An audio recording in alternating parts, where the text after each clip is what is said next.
It's in the world that we are today. My team loves to say it's bots versus bandits. I also say it's bandit versus bots, because they can be used on both sides, and this is what we're going to explore with our great panel today. So maybe what I would like to start doing is just a quick presentation, and one of the major challenge you're trying to tackle right now, just to put the people a bit in the know of what you're fighting. Andrew, I'll start with you.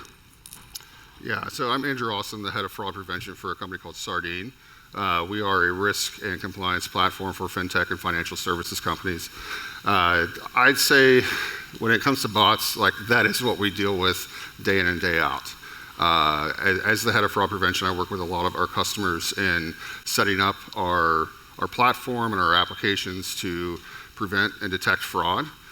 And whether it's bots that are bypassing KYC or bots that are creating accounts to be money mules, they're everywhere, and that is what our application is specifically built to do. As one of our core competencies is detecting those bots and helping users understand more about what the activity is that's happening on their platform and determine whether or not it's fraudulent and what they should do about it.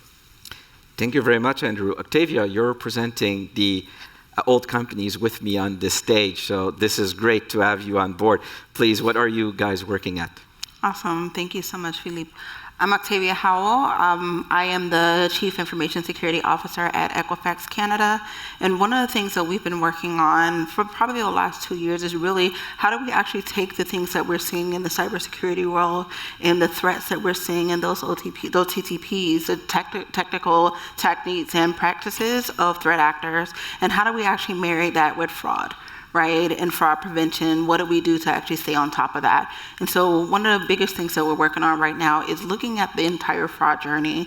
Equifax has the largest fraud consortium, and so that's for application fraud. So now we're actually looking at a full journey across the ecosystem that we're actually calling our digital crimes exchange. Thank you very much, Octavia. Gideon. Yeah, hi everyone. I'm Gideon Hazam, one of the co-founders, Chief Operation and Customer Officer at Memsico. What we do, we are focusing on digital impersonation. This is one of the fastest growing attack vectors today in the market. In a world where cyber criminals are spinning up fake websites and portals in a minute, luring people to get into this site, providing their credentials. This is becoming one of the most critical attack vectors today that we see in the market. And what Memsico does is we identify kind of a blind spot that we detect in the flow of account takeover. So people are being lured to give their credentials. Account takeover starts with harvesting. At that stage where the customer of the bank, as an example, will give in his credentials at the fraudulent side. At that point, this is what we consider as blind spot because the bank doesn't have any visibility when Gideon, as a customer, is visiting such a site. So the earliest we can detect the account takeover, not in later stage, where sometimes it's too late. The earliest we can detect this, the earliest the bank, as an example, can mitigate, can suspend my account, can protect me, that is better. So what Memsico does is basically we put a big light on this flow of account takeover from very early stage, and I would be more than happy to elaborate this during the... Thank you, Gideon. Farid, on your side. Thank you so much. Hey, everybody. It's great to be here. Thanks for the invite. My name is Farid Jandani. I'm one of the co-founders at Theome. We're a data security, data governance, AI security, AI governance, all the buzzwords. We're a Series A startup based out of the Bay. Our investors are the same firm that led Snowflake Series A, led our Series A. We have Databricks and Snowflake as investors. We primarily service large financial services institutions. Our customer list includes Fiserv, There's a large bank in New York that starts with a G and ends in an S. There's another large financial institution in New York that's rock, that's black. And we're also working with these guys over here. So it's a pleasure, happy to talk you guys through what we do throughout this panel. Thanks for having me. Thanks, Harry. Now we've lost the entire crowd. They're just trying to figure out what we're working with. It was very super subtle, yeah. So what we're seeing now with AI, we'll go into the threats of AI with you guys a bit. What we see is that we've moved away from manual fraud, the Saudi prince calling us to give us $1 million just because, you didn't know your family line very well. And we're moving to an AI. So what I would like to do with you, maybe one by one, is our bots being leveraged to make new cybersecurity attack that you're seeing in your own domain. And maybe, Andrew, I'll start back with you. Yeah, we were talking about this a little bit in the back, but we work with a lot of fintechs, cross-border remittance companies, financial services companies, and what we're seeing bots being used to do today is facilitate not only fraud, but money laundering. I had a conversation with someone at a conference back in 2019 about how can you use device intelligence to assist in money laundering investigations. And he's like, I have no idea. Like, no one does that. It's all about fraud, right? Because everyone, stop the fraud, identify the device, stop the fraud. And what we're seeing is that bad actors, fraudsters, money launderers, are using bots to create thousands of accounts. We're doing a test right now with a cross-border remittance company that we identified over 15,000 accounts that were linked by device attributes, as well as phone numbers, email addresses, other PII.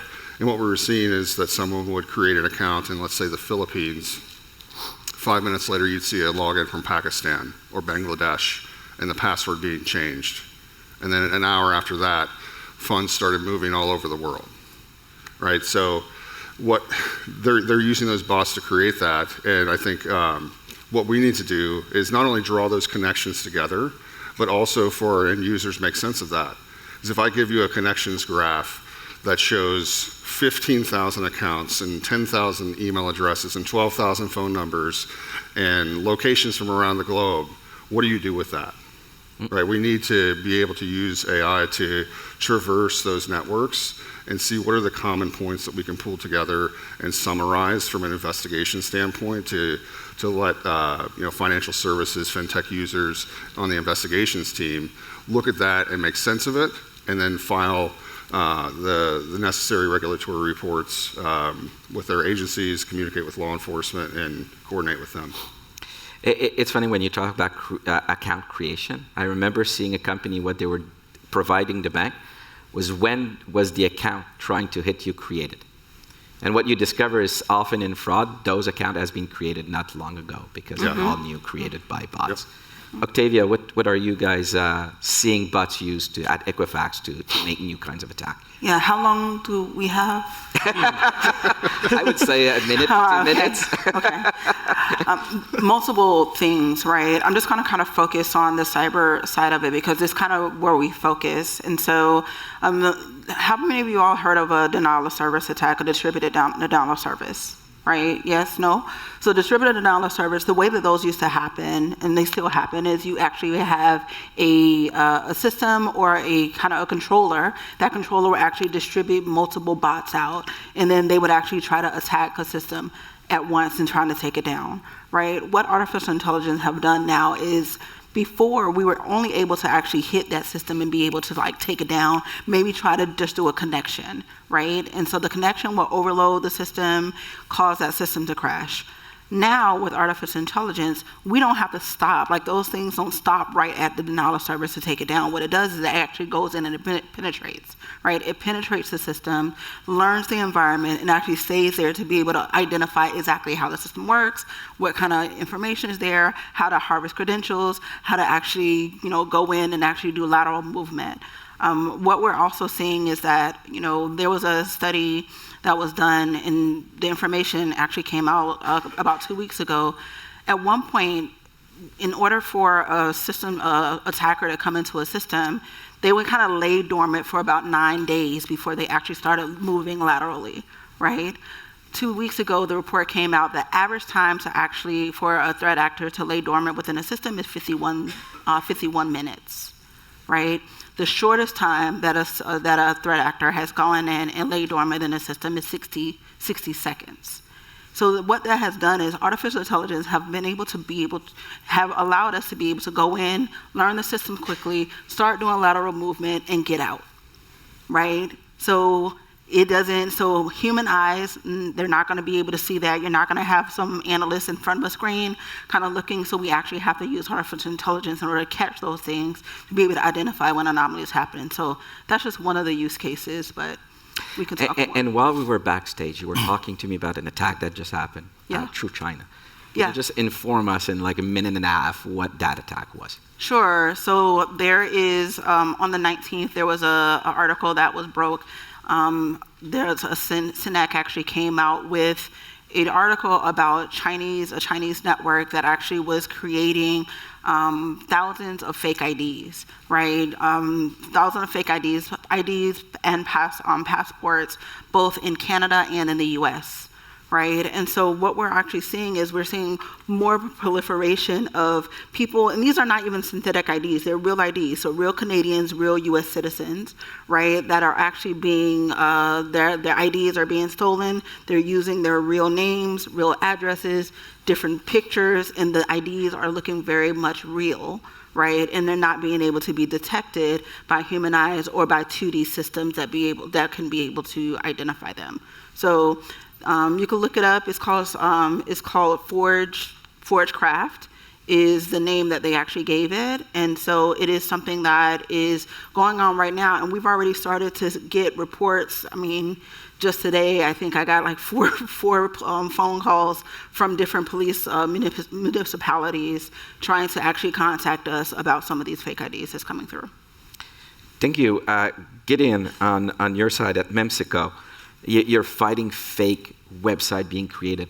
Through bots and AI, how much faster are those fake sites created now? Yeah, so to answer that, let's go a little bit on the journey of the evolution of creating a fraudulent site. So if we look back where it all started, the fraudster would spend time to build from scratch imposter site. It will take him hours, sometimes days, to build one site to run as a phishing campaign. Over time, we start seeing phishing kits, automated phishing kits, and this make this process a little bit more efficient in a way because it's done automatically.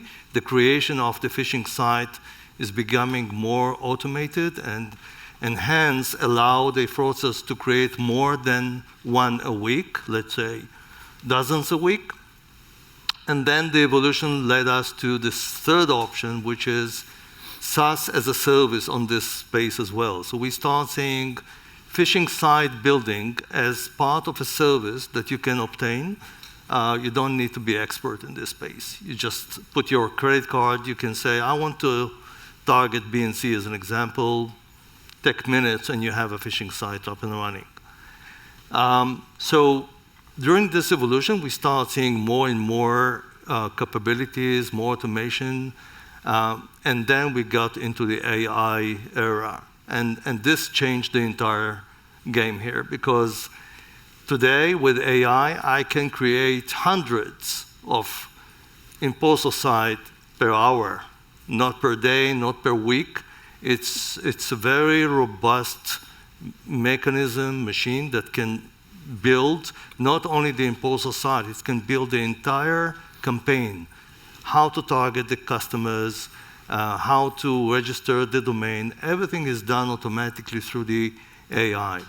So with that said, I think the concept that we used to, chasing this imposter site and take them down is no more valid because you cannot take down hundreds per day imposter site. And this is exactly where Memsico fit in with our solution because we are not looking to chase like the cat and the mouse chase that never end. We are not chasing this site anymore. We are focusing on the victims, on the customers, right?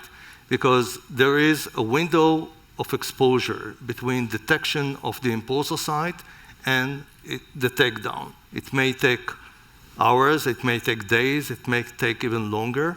Within this window of exposure, we will have victims falling victim into this attack. So at Memsico, we develop a kind of a way that we detect who are the customers that were exposed, and we have a way to alert them as well as notifying the bank in real time. So coping with this AI technology and the fact that everything is running very fast nowadays, led us to focus mainly, as I said, on the customers and leave aside the fraudulent side, because you take one down, a minute after there's a new one. So it's never-ending story. Thank you. And on your side, Farid? Yeah, absolutely. I think like when you like look at the security posture around what's happening, I think you have to look at the attack vector. So the concept of data science or analytics or business intelligence is not new, right?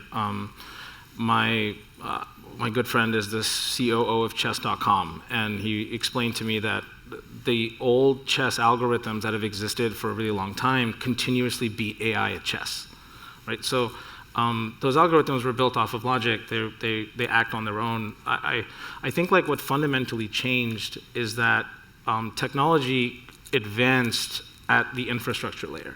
So now like companies like Snowflake and Databricks came out and they brought the compute layer to the data, to the storage. And then what happened after that? What happened after that is 50% of Snowflake's current customer advisory board and 50% of Databricks' current customer advisory board, we share a lot of the same customers, are all financial services shops. Because it turned out that you could make money doing this. It helped you make more money. So then what happened, right? The technology advanced. Service accounts were the first version of a bot. Data would move automatically without people knowing about it, and it was logged. I think like what you're fundamentally seeing is that the single source of truth for AI is at the data layer. And so if you're able to live inside of that data layer, you can become the single source of truth for now governing your AI systems. Right now, your bots always have someone watching them. Right? Ideally, it's a little AI engine. We'll call it Theo, by the way. Right? So it's just that's like I don't think this phenomena is new. I think the technology moved really fast, and now the market is responding to it. And Octavia, I want to come back to you. As there's more fraud happening, clients are being affected in the banking sector, and more people, enterprise, government, are looking towards the bank to be the end responsible, even if it's fraud, even if you've entered your credential and you were not supposed to, etc. Is that something that you start seeing on your clients to be able to manage better fraud and be more protected?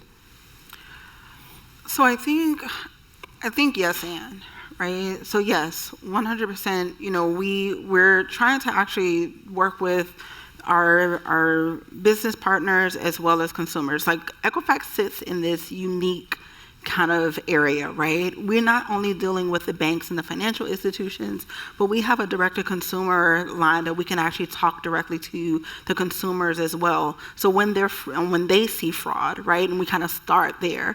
When we have a consumer that sees fraud, we have a fraud investigation team that actually helps the consumer, that we actually pull that information and we're able to actually calibrate that information back to what we can actually provide to the banks as well.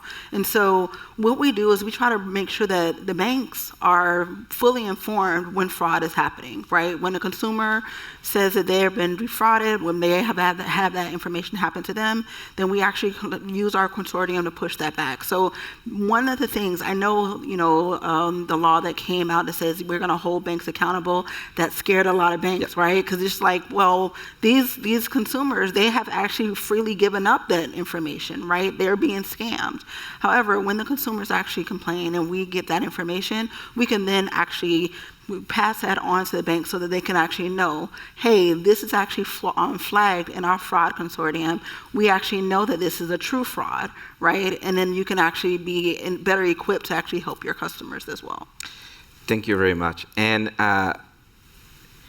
Andrew, you use biometrics to fight fraud. Can you explain how the trace left by bots and by agentic AI allows you to be able to fight fraud? Yeah, absolutely. So if you think about how a normal user interacts with a device, if they have I don't have my cell phone on me, but if I'm scrolling through a web page, I'm tapping to enter my credentials. If I'm on a desktop, I'm typing at a certain cadence, I'm moving my mouse. And if you think about how you move a mouse when you're on a web page, your cursor typically follows your eyes around the screen as you're browsing, right? Bots don't look at the screen. I was about to say, what kind of cursor do you have? But bots don't look at the screen, right? So either there is no mouse movement and things are expert keyed around, or you have very linear patterns of mouse movement. The typing cadence is very fast, right? As you enter your username and password, you might hit the wrong key and backspace a bit, right? We can, with Sardine's technology, our behavioral biometrics can calculate like a same user score. So this user comes in every day and enters their password in this typing cadence, and we can generate a score of the likelihood that is the same user entering their information, right? It's those types of things. It's when we talk about using AI and technology to detect bad actors, to detect fraud, malicious activity on your website, you have to know what a good user looks like as well, right? Or else there's no baseline. So 99% of your users are typically going to act in a certain way. There's some outliers, and maybe you do like a manual review on them. But the bots, you would see anomalous activity or anomalous behavior typically very quickly. Because we talked about data breaches earlier, right? You've got 6,500 identities that are out there in the wild now. If I get the contents of a data breach and I have thousands or hundreds of thousands or millions of user credentials, I can load that combo list of username and password into a bot, target the top 10, 20, 30 banks in Canada and the US, wherever I want to go, click go, and it's going to script through all of those and see which ones can get through on your website. And often we talk a little bit about fraud as a service. It doesn't just stop there. They might just take the accounts that are authenticated and sell those to someone else. And then those people use them to move money, to move funds out of those accounts. So that's really what we see there. That's how we use the biometrics, is understanding who the good users are, so we can detect the bots and prevent those when they come through. And maybe Octavia on your side, because I want to move towards defense now. We're using AI for defense as well. You're sitting at Equifax. You have a ton of historical data on your clients, and you have those new tools. How are you combining the past with the new tools to create a new way to defend your clients and your banks? Yeah, absolutely. It's a little bit what Andrew said as well, right? We really look at historical information and kind of combine that data as well. But we also have phone number information. We have, emails. We have, your social insurance. We have your previous addresses, your current addresses, your phone numbers, your mom's name, your dad's name. Like, we have all of this data that we can combine to actually identify whether or not an individual is really you or not. Right, and so we have several tools that kind of came out. One of them is Scam Detect, that can actually look at real-time fraud is actually happening as it's happening as well. We just kind of acquired a couple of years ago an organization called Count, right? That kind of looks at the full 360 identity of an individual and actually looks at the real-time rails and actually can stop fraud in the payment cycle as it actually is happening. Not only looking at the credit card, right, but also looking at, hey, you just logged in from Montreal and 2 minutes later you're in Toronto. That doesn't add up. So let's actually flag that. That's going to be an issue. Right? And so we're pulling all of that historical data, and then we're also looking at breach data as well, right? So information that we actually see on the dark web that are sold on those on Telegram and on those data channels to be able to identify, hey, this was actually a victim of fraud or of a cyber attack, and we want to make sure that we're flagging that as well and actually providing that information. So we're kind of pulling all of that data together to be able to actually have a holistic view of what a victim may actually look like and how we can actually protect the identities of the consumers. And Gideon, you've explained a bit how you're using AI to fight pages copying and going to get data from your customer. What's your next step in using AI to go even further into protection? So it's a good point, because one of the things that we're trying to avoid, us as a company, is the usage of AI, right? Because one of the things that we see that which is kind of a blocker when it comes to many financial organizations like banks or other institutions, they kind of afraid from AI technology, external AI technology, being used on their platforms. So as Memsico, we have developed a lot of algorithms and tools and technology to overcome this gap, and we are not using AI for that. But we have developed, and we're still developing, the capability to detect AI-built phishing sites. So this is one of the biggest challenges that we see today in the market, because not AI-built phishing site there's different ways to detect this, right? But when it comes to AI-built phishing site, it's kind of something which is built out of nowhere, right? There's no fingerprinting on that site. It's not cloned from the original site. It's based on screenshotting the original site and not more than that.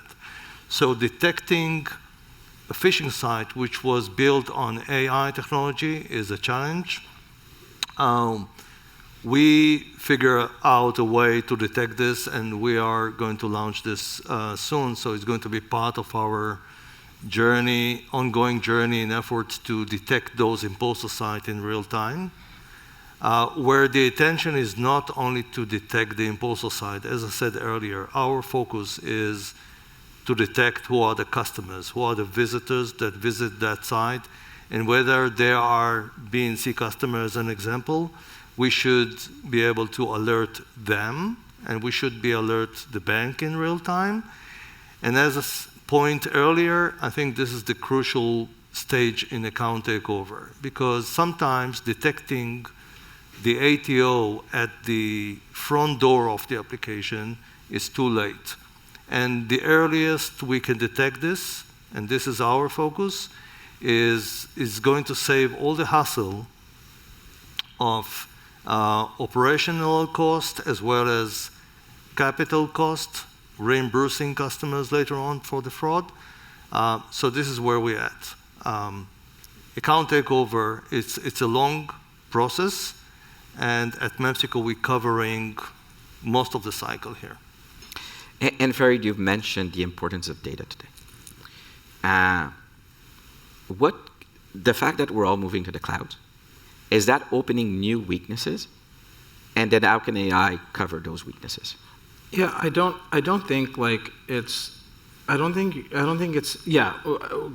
calling it opening new weaknesses isn't exactly fair, right? If you just look back at technology, like, in the 90s, networks came out without a firewall, and then they built firewalls, right? And then cloud came out, the public cloud was a very good attack vector. AWS keys were left around. There were really bad stories about all that, and they figured that out. And then SaaS happened, and then there's SSPM, right? Very large companies. And I think all you're seeing now is sort of like the next generation of that, now with data being the underlying infrastructure. I cannot start a company in Silicon Valley and not use AI. So we definitely do use AI. We build a knowledge graph, an underlying knowledge graph of your entire data store, cross-platform, whether it is a Snowflake Databricks environment, whether it is AWS and Azure, or GCP, any of the big public clouds, or even if it's on-premise. We use that knowledge graph to become your single source of truth around what's happening inside of your data environment. What we see is today, because of how fast technology is moving, there is not a single golden thread between security organizations and data organizations. On the data side of the house, that needs to change. And platform, we're not the only company trying to solve this. There are lots of companies trying to solve this. It's a problem that needs to be solved. On the AI side of things, there's a different problem. It's how do you ensure that the right people are getting access to the right data? Right? There's these studies out there that say 95% of enterprise AI projects fail. We are under the impression that they fail because they can't solve this last level problem. This is a public reference. JetBlue spoke about this 2 years ago at Databricks' conference in San Francisco. Bluebot was in beta up until Theum came. And Theum was allowed the enterprise offering, like the full-on production offering of JetBlue's AI assistant, because we ensured that the right people got access to the right data when they were querying, right? If I'm Fareed asking JetBlue about my flight, I should get a vastly different answer than you, who might be on the maintenance team of my plane. Ensuring that happened at production, at scale, one model, one environment, millions of different personas and users, that is fundamentally what we were able to provide. So it's a two-pronged problem. The world's moving fast, and it's important to be able to solve both. It's a great thing. The words move fast brings me to my next topic. So we've went to threat defense. Let's look at the future. What's the next wave of attack or wave attack you're seeing coming and that are making you stay awake at night? I've got mine. Mine is quantum coming, but I'm not an expert, so. Andrew. Well, I could say quantum computing, but I think that might be a few years off. I think the big thing we're seeing, besides bots creating accounts and credential stuffing and all that, the rise of generative AI has allowed users or people, fraudsters, to easily fake their face, to do face swapping, to bypass KYC, to create realistic-looking driver's licenses. I think as that technology gets better and better, the barrier for entry is going to be much lower for users to be able to bypass basic KYC controls. So when you think about, I know this isn't a fraud conference, so when I talk about KYC, it's know your customer. And you think about account opening for a bank or a fintech, the vast majority of time, what you're going to do is enter all your information, name, address, date of birth, tax ID, and then they'll ask you to take a picture of the front and back of your driver's license or passport, and then take a selfie. And the generative AI has really allowed people to bypass that by faking someone else's face. We had our CEO actually joined our last board meeting as one of the other co-founders, and no one knew it was someone else. It was him until he started speaking. And it's so easy to do that now. I think a year or two ago in the App Store and both iPhone and Android, you'd see these apps that would allow you to do that. It's just a big joke, and then people realize, oh, we can use this for fraud and bypassing fraud controls, and that's something that has really started to pick up. One of the things that our software does to detect and prevent that kind of thing is look at different device attributes as people are taking pictures. So is the camera static? Is it not moving? Yep. Is it the camera that is installed natively in the device? is there an emulator running on the device? So is it really a Windows machine that's running an emulator of an Android device to take this picture? What they're doing is using OBS, which is a streaming software that YouTubers use, to take a video or a live stream from a live face swapping application to stream that through a virtual camera and bypass those controls. So we look at all those characteristics about a device to help the user, our end users, make a determination of, is this a high likelihood of it being a deep fake? So if you see a virtual camera and it's stationary and there's an emulator and maybe they're using a VPN, there's a high likelihood that it's a deep fake, right? I personally use a virtual camera on my video calls just because I don't like the built-in MacBook webcam because it's terrible, and it comes up as a virtual camera or an external camera when I use that. So I think one of the things you touched on by pooling all the data together is that having a layered approach to your controls is what you really need to have. It's not just relying on one single signal. A VPN does not mean it's a bad user. If you only allow users from Canada to log into their bank account, and I'm from the US. If I can't log in, maybe I'll use a VPN to make it look like I'm in Canada so I can get in. So it's not, a VPN is not the only signal that's bad, right? It's maybe there's a VPN and their device time zone is in Africa or Asia, and their device is completely static. It's plugged in at 100%. It's upside down because it's in a device farm somewhere across the world. Layering those signals together to make an intelligent decision based on the totality of risk signals that you have is really what needs to be done there. Thank you, Andrew. Octavia, what are you seeing coming that keeping you up at night? Yeah. So I'll be honest. Mine is kind of, I think it's simple. But it does keep me up. It bothers me. I'm not going to say it keeps me up at night because I take melatonin. But it bothers me is the same things that we're actually utilizing to actually help us to make our businesses better, like agentic AI bots and things like that, to actually help get us more productivity within our organizations. They're the same things that our threat actors are actually utilizing to actually scam and commit fraud and cyber attacks as well. And so I think as we continue to train, we're literally, I look at our security awareness program, I'm literally training our employees to be suspicious of that. Yet our business is also utilizing agentic AI bots to actually utilize. So it's kind of like, what do we do? What do we do here, right?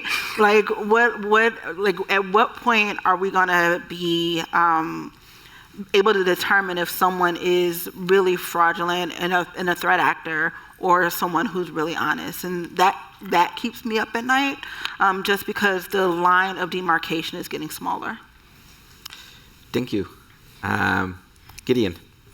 Yeah, I think we're very close to the day where telling what is fake and what is real is going to be very hard. I mean, I'm thinking about my mom.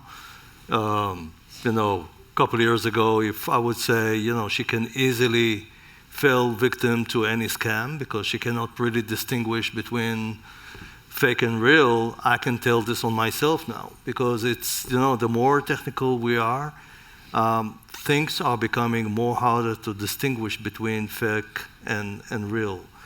So the challenge is at the doorstep, and we all, kind of working in different ways to not only say Gideon is the real customer of BNC, but now Gideon wants to know that BNC is the real bank for Gideon. So it's becoming a challenge, and when we're looking at our platform and the way we are developing our solution, we're looking both ways. Farid, what are you thinking about this? Yeah, to literally play off of what the previous speaker, my colleague, just said, what bothers me, doesn't keep me up, what bothers me, is what bothers my clients. And my clients have told me what keeps them up at night is fundamentally having a data breach or a data leak, right? as soon as you introduce agentic AI, it's like the cat's out of the bag, right? Yep. Data, I think The Economist said not that long ago, data is the new oil, and I think that remains true. It's now you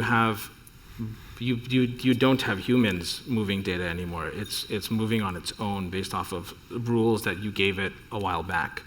And these agentic AI agents can make much stronger decisions than a service account can, right?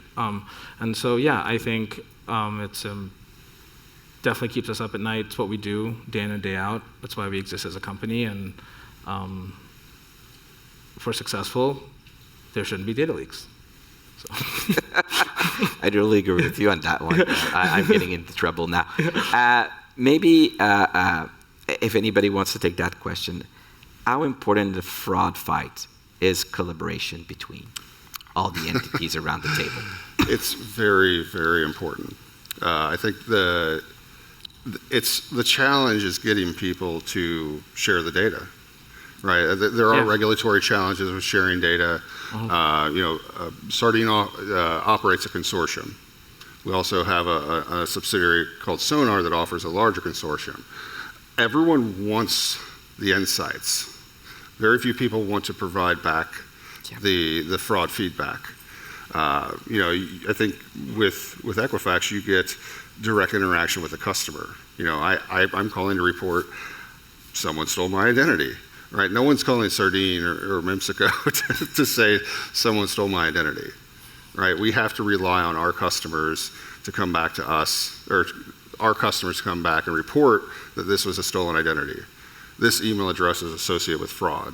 This phone number was used in a scam, right? Everyone wants those insights. It's, our legal and privacy departments don't always allow data sharing. So it's very difficult to get the level of detail that you need and the number of records that you need for it to be statistically significant to your customer base. Octavia, is that something you're seeing with your clients? No. Difficulty of sharing data? Well, as I said earlier, right, Equifax actually has the largest fraud consortium in Canada, right? And so we have NDAs and MSAs with our customers to be able to share that information, right? And really, we're better as a collective in being able to actually identify that as well. We talked about the fake IDs earlier, right? We actually have, as part of that entire kind of what we're calling the digital crime exchange, everything that we have to actually detect fraud, work with our customers, the information that they're giving to us, all of that actually gets pushed into that consortium, right? And it really is not so that Equifax can have the data. We're not sitting here hoarding and harvesting data. It's really so that our banks and financial institutions can actually have the information to be able to protect Canadians, right? And that's really what it is, to protect Canadians. The IDs that actually come out, we actually have a DocIQ solution that we utilize with partners to be able to identify whether or not the identity of that passport or that license is actually real, right? And it's not a 2D scan, right? It's really looking at 3Ds. It's looking at, do we have a KVM? And the KVM is a keyboard, video, and monitor device that's actually plugged into the device that's actually giving out different signals. So we look at all of that. And so I think because we actually share it with, Banque Nationale and other banks, it's really a trusted relationship that we have. And so we don't really have those problems sharing that information out. It's funny, I was in the US a while back, and there was Canadian Bank and American Bank, and it was all around data security and sharing information about fraud. And the American banks were all adamant, we are not sharing between ourselves anything that happens. And all the Canadian banks were shocked. We're like, as soon as something happened, all the other banks in Canada will know right away, because we are sharing, there's a lot of data in between. There is no special, we feel in Canada that there's no special advantage in not fighting fraud as a common front. I know the view is different in the US, and it always left me a bit I think there need to be some more regulatory protections for financial institutions to do that. Some incentive would be great for them to contribute to that, as well as protections that don't retroactively, if I find a massive fraud or money laundering ring within my institution, and I report that to the consortium or the network or my fellow financial institutions to protect them from being penalized is an important part of that, because I think that's, at least in the US, that's some of the hesitancy is like, well, I don't want to shine a spotlight on myself and say, like, look at this massive problem that I just unearthed. I completely understood. It's just that the vision was different, which I thought was interesting, because usually we're pretty much aligned, but on that front, we were not. We've got 2 minutes left. I want from each of you one sentence, an advice you would give to banks executive on how to look at fraud going into the future. I'll start with Fareed this time, because I've picked on you the entire time as the first one. I'll be too long. So I'm going to give you some time to think about the answer and throw Fareed under the bus. Totally. I think the one piece of advice I'd give is, like, follow the single source of truth. And like the new layer of infrastructure, whether whether people have come to terms with it or not, but the money's definitely moving in that way. The new layer of infrastructure is the data. And so you went from a time when, like, your head of data could come up to any of you and say, "You want to see something really cool? Check out this graph." And they'd be like, "Oh my God, we got a graph. The data's here. I see it," right? That time is gone, okay? Now the data guy has to make sure that it's clean for the AI. It has to be in compliance. It has to be fully, like, buttoned up.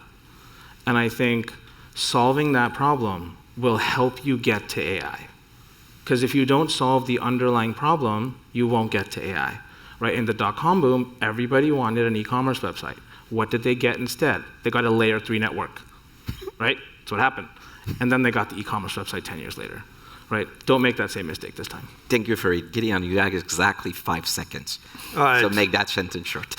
So I'll do it very quick. Be proactive and not reactive.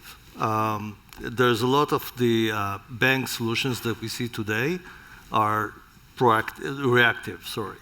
And time is off, so I'm good. Andrew, you're off the hook. Octavia as well, unless you have something to add. Thank you, everyone, for attending this panel. I'm sure you would have taken another hours of this, but we're pretty happy it's behind us.